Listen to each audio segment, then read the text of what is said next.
Bonjour à tous.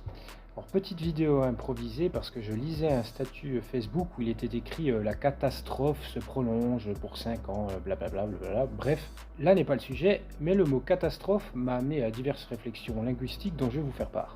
Tout d'abord, en fait, le préfixe kata signifie vers le bas, comme cadeau en latin ou comme kata, kata en grec. En somme, c'est la chute.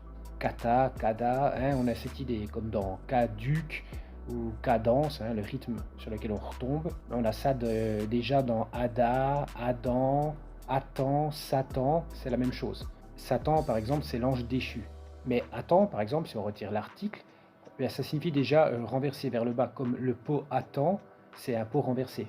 Et je me suis dit, bah tiens, catastrophe, parce que strophe en grec, c'est déjà cette idée de retournement, donc catastrophe, retournement vers le bas.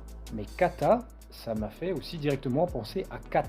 Donc cat en anglais, gatto en italien ou chat en français. D'ailleurs, vous remarquerez ici, on a un exemple de ce dont je vous avais parlé dans la vidéo sur l'archéographie, que, ge, che, à la base c'est la même chose. Bref, donc cat, comme dans katab aussi par exemple, hein, le trot du cheval, donc les traces qui sont laissées en terre, en bas, ou chat en français. Et le chat, qu'est-ce qu'il fait une fois en l'air? Il se retourne et il retombe sur ses pattes. À nouveau cette idée de chute.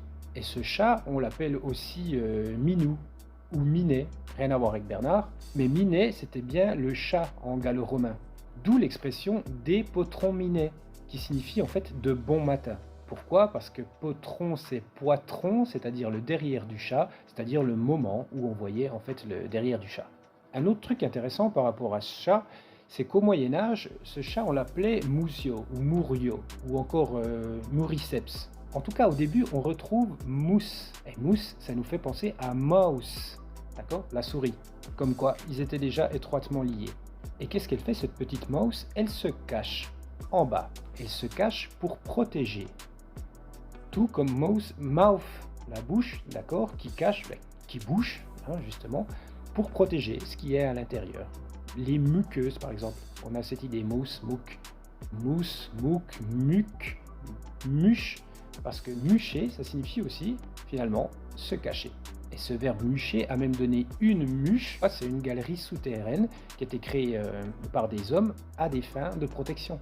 Donc, pour se cacher, pour ne pas être découvert, donc tout comme on utilisera en fait une mouche pour ne pas être découvert, ce qui a même donné un mouchard, d'accord?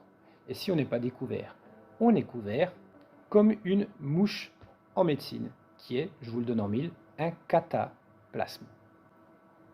Bref, passez muscade.